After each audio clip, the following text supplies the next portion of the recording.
Welcome to Torchlight Tales. I'm Jake. I'm an international fan from Italy. So sorry if my English won't be super fluent. I'll do better.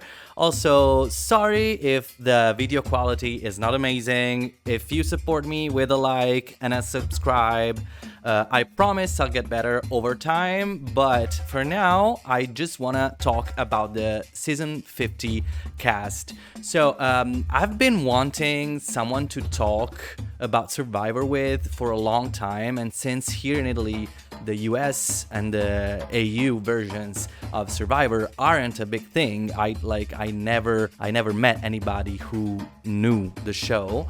I thought, why not make a YouTube channel to, create a community to talk about it. So what better occasion than the Survivor 50 cast announcement? So I'm so ready to talk about it. I just have to make two disclaimers. The first one is that most of the seasons I've only watched once, so my recollection of things might be a bit cloudy. And two, I won't be talking about the two rumored returnees from 49, at least not in this video. But without further ado, let's get into it in alphabetical order. We start with Angelina. So I have to say that this is the only exception to the thing that I told you before about, watching the seasons only once, because David versus Goliath is my favorite season. I think I've watched it 3 or 4 times because I also watched it with other friends to get them into Survivor as their first season. And Angelina was definitely top of my picks for season 50. I couldn't wait to see her again because I think she was a compelling character. The thing is, she was a bit weird, a bit awkward, a bit, socially not super aware in her first run. But I think that she's smart enough. She's very smart, and I think she's smart enough to understand it, to recognize what didn't work last time. I think that she kinda had to face a reality that maybe she thought was gonna be easier for her, also socially. So this is definitely something that I'm sure she learned from.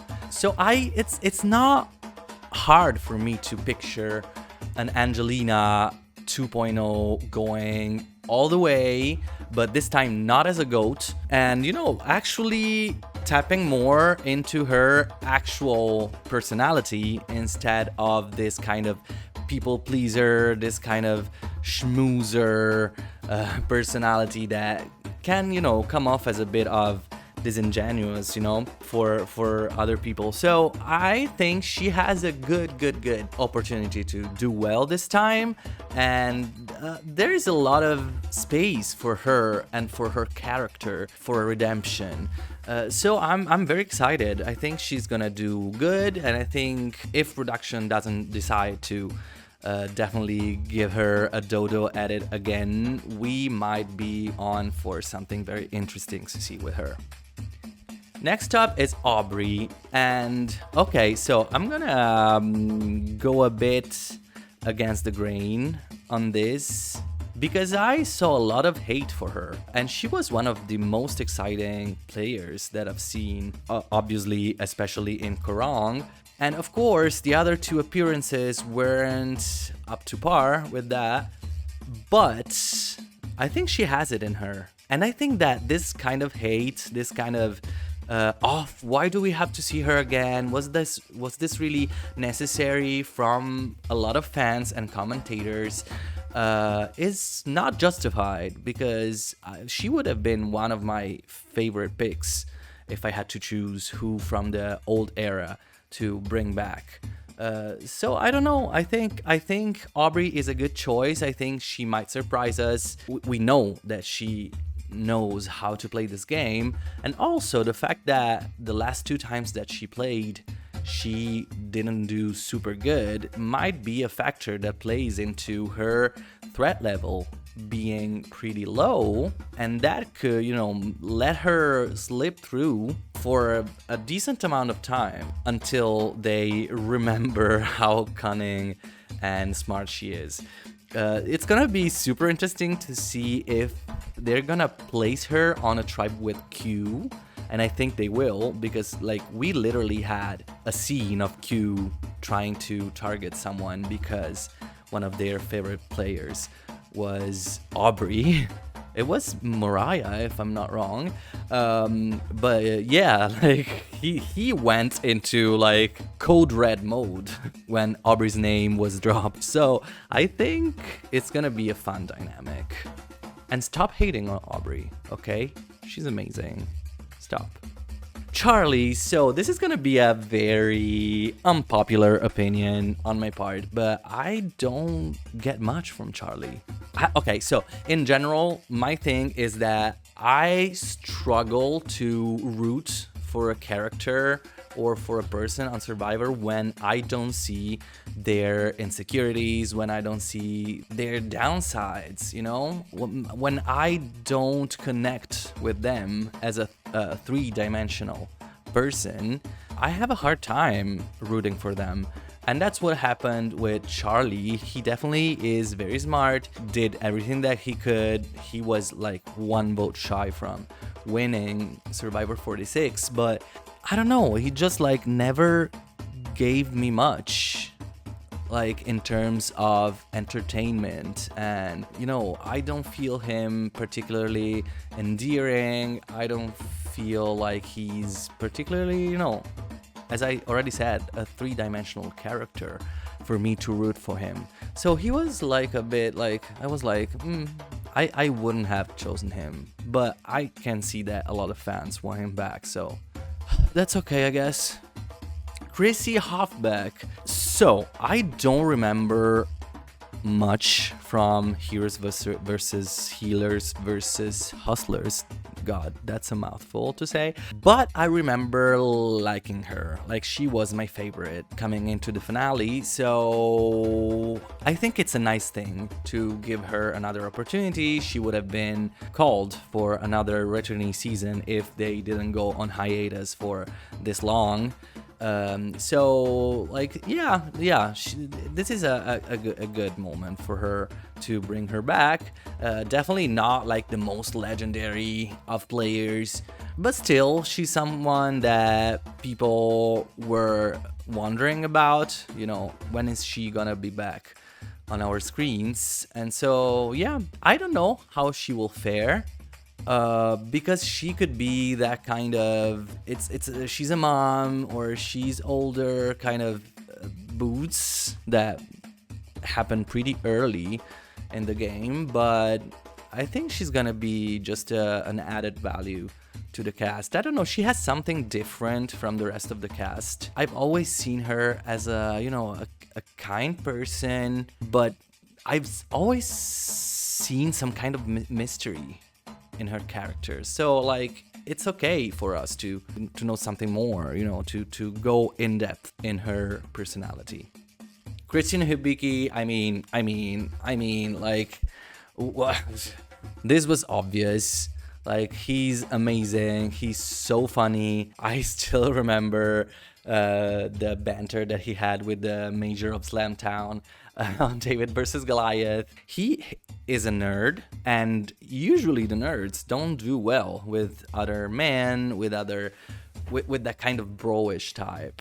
But he's been able to blend in with them, and also he has a very, you know, emotional side, or a very, you know, delicate side that we saw with Gabby, and he has the strategic part that we saw in his run on David versus Goliath. So I think he has like the full package. The only thing that he has to be aware of is that he's gonna go in with a threat level. Like, he's literally one of the people that you say he's intelligent, like he has a high IQ.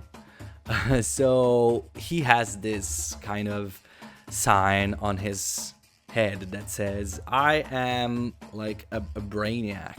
So he has to kind of not remind people about that too much. But I'm super excited about him, and I really can't wait to see him again. Suri. So Suri is one of the other like multi time players, which people sometimes bash on, saying, oh, did we need to see them again? We've already seen them a lot of times. And yeah, she was overexposed by going on Big Brother, Snake in the Grass, Traders, and everything. But I think that Suri is always so compelling, and she's always so, I don't know, it's almost like I'm seeing my favorite aunt every once in a while, because I'm just fond of her.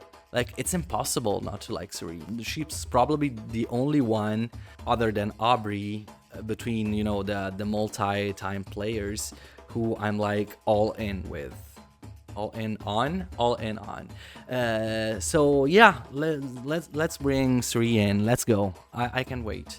Coach. Okay, so Coach is one of the players that I like the least in the whole history of Survivor. The first time he was quirky, but you know, he still was a person. After that, he just became a character. And like, yeah, he's funny, but he's cringy for me, like, and not a good kind of cringy. He gives me this kind of, you're doing too much, bro, kind of, you know. I don't know. It's just that he just irks me. Like, I just have a hard time enjoying him on the show. Yeah, probably him. Okay, this is gonna be a very unpopular opinion. It's him, Tyson, and Boston Rob that I just cannot stand. It's like, I just want to stop watching when I have too much of those three people. I'm sorry. I know. Whatever. That might be cultural differences, you know? I'm European. I'm Italian. I don't know. Might that be the problem? Who knows? Colby Donaldson. Another one that I would have done without very gladly. I don't understand the appeal that this guy has, except for being, you know, very recognizable as a character, since he was part of the second season, which was a huge success. So, I mean, like, the last time we saw him in Heroes vs. Villains, he was like so blatantly not excited to be there.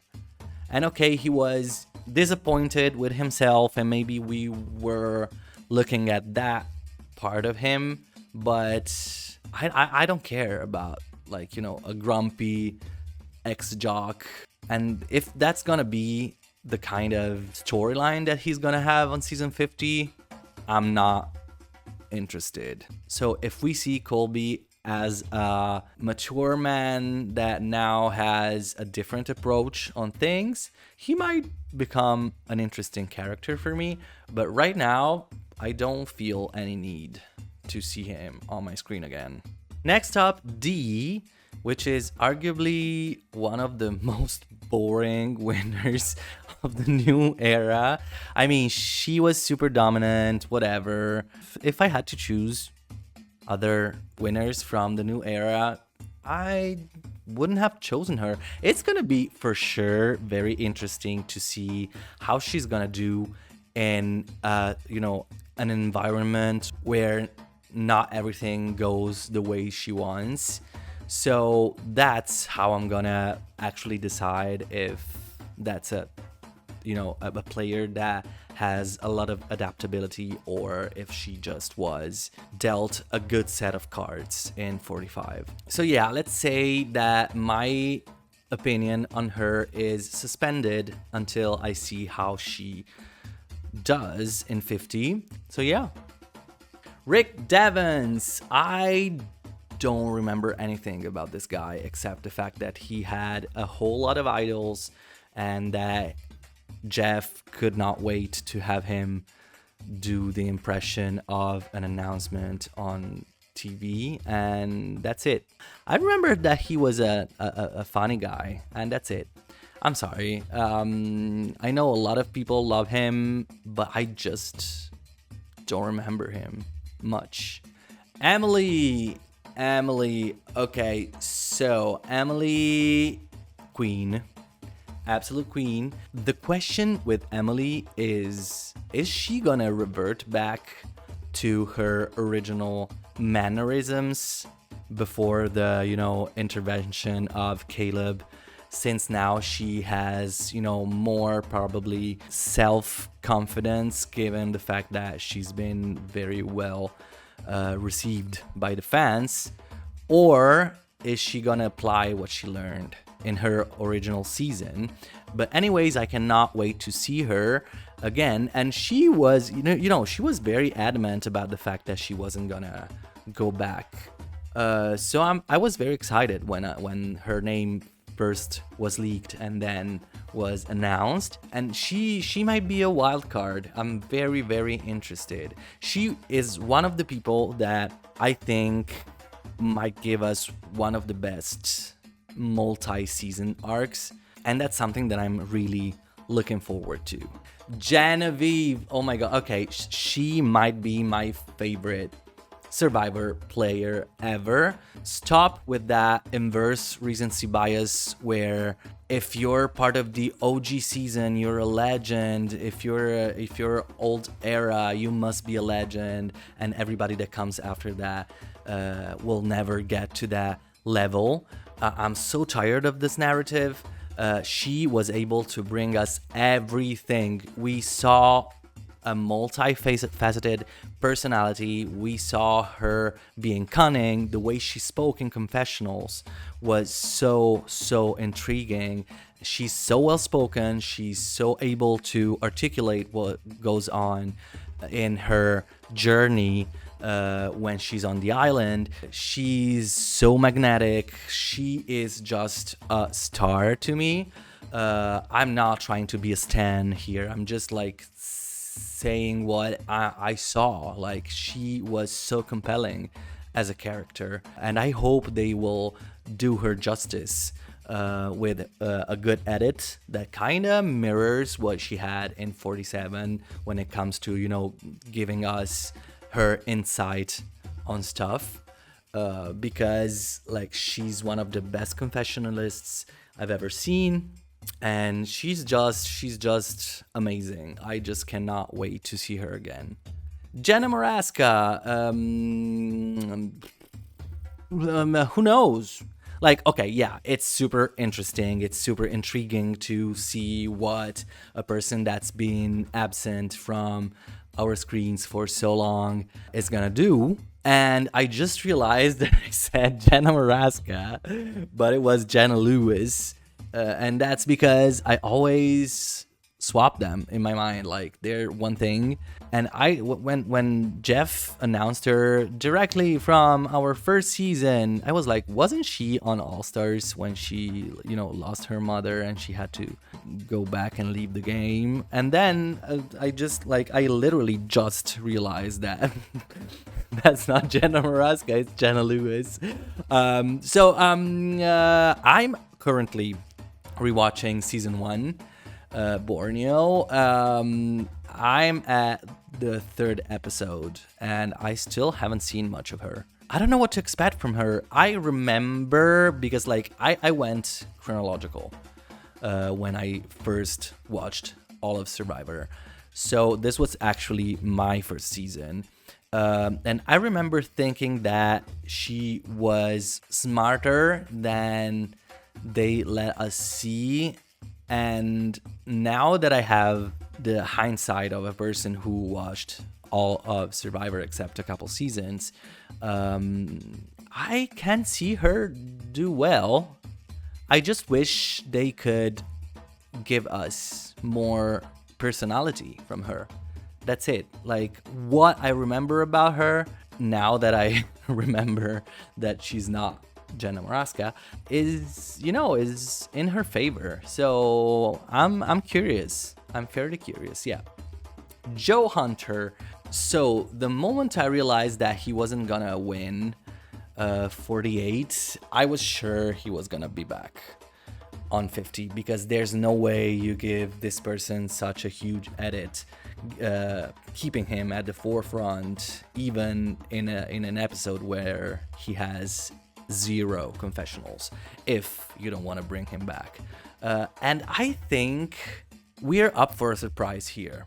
I think he has learned from his mistakes. The first time he went on, he was there for his sister. It was kind of a personal journey that he had.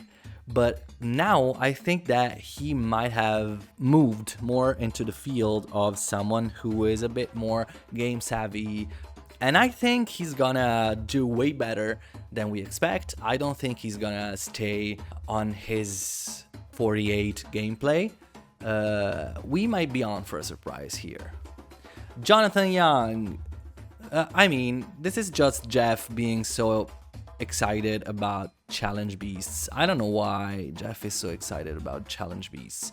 Of course, a challenge beast is gonna emerge when the challenges are all the same right now. Nowadays there's no actual variety of challenges. So if the challenges are all the same, someone that's good at that is gonna do good at 85% of them. I don't feel like he's someone that I need to see again.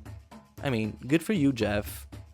Camilla is so interesting. And I was watching her exit interview with Rob Cesternino on Rob Has a Podcast. And he asked her, what were you doing when you were not with Kyle? Because the edit, gave us a lot of Camilla and Kyle, but what were you doing by yourself when Kyle wasn't there? And she said nothing. I was just there. And I don't believe that for a second. I think that she already knew that she was gonna play on 50, or at least that she was in the run. And I think she was very smart there. She kind of metagaming, but she tried to use her press to lower her threat level, which is amazing. Of course, she's gonna have a huge target paired with Kyle now that she is just been part of the last season that was put on TV before 50, and that's also going to be the last season that the season 50 cast will be able to watch before playing and recording their season. So I'm expecting a lot from her. She is intelligent enough to know how to deal with going a bit more underground when it's needed and popping up when it's her time to make a move. I just hope they won't put her on a tribe with Kyle, because otherwise one of them will go. And since she's not that huge challenge beast, they might go for her. And so please, production, don't do her dirty. Kyle, I don't know, I have to add my voice to those that said, did we need to see him this early after his win? I don't think it was a smart idea for him to just go back this quickly. He's a winner. What do you think you're gonna do? I think he's able to maneuver well enough to make it far, but no way they're gonna let him get anywhere close to even the fire making. I don't know, I like him a lot. I was rooting for him to win in 48 when I understood that Camilla had no shot at winning, but no, it's just not a good choice for him to come back right now, I think. So sorry, Kyle. Mike White, of course, he's gonna do good, because everybody is saying that he's gonna probably cast his new season of The White Lotus, picking from the cast of season 50. But I cannot see a lot of people from this cast wanting to walk that kind of path of going to Hollywood just for a cameo, but it could happen. So definitely he already has an advantage. So I can see him being a boot given some circumstances and not because someone actually wants to make a move against him.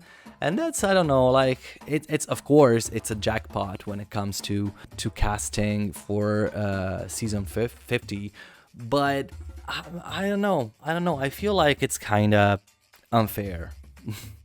Ozzy, I could not care less about Ozzy. Like, I never resonated with him. Like, I never really rooted for him. I'm curious because he could be that kind of person that has changed a lot given the time that he had to, become a different person since his last season. So I'm curious to see if they're gonna give us a different side of him, since he probably is not gonna be the same Ozzy as before in challenges. Probably, I don't know, I think that he still has a possibility of being a challenge beast still today. But if they focus on more than just that, I think we might have a good storyline for him. I'm just like waiting to see how I'm gonna feel about him, because in general I wouldn't have chosen him. Q. Okay, so Q is someone that is very similar to Coach in the kind of perception that people have of his character, but I think there's a big difference between Coach and Q. I think that Q is what he is. Like, he is like that, and he's not playing it up for the cameras. And I hope he doesn't decide to go the Coach route on that. I hope that he's not gonna try to become a character any more than he already is. I just want to see more of him. I just want to see a Q that has understood that that kind of gameplay will not bring him to winning. And that doesn't mean that I want him more boring than he was in his first season, but I want to see a different side of him. And I think we might be able to see it. I don't know why, but something is telling me that we're gonna see a different Q this time around. Stephanie LaGrossa. I've never understood the appeal of Stephanie LaGrossa. I mean, of course, she must have done something right to become the only one-person tribe in the history of the game to come back the season right after. But I don't know. She's one of those people that you just feel like they're so vanilla. Like, I cannot, like, if you ask me to describe her personality, I would have a hard time with that. Like, what's making her any different than a lot of other people in the casting? And when people talked about how much she was America's sweetheart in her seasons, I have a hard time understanding why. I have to be very honest on this. So good for her. Let's see what she brings. I don't think she's gonna bring much though. Tiffany. Okay, so I must say this. This is the most what the fuck pick. I just feel like she's not on par with the rest of the cast. Like, the rest of the cast somehow is memorable. I wouldn't have even thought about her thinking, oh, who could be potentially on 50. I'm sorry, like, she's super nice, she's super funny.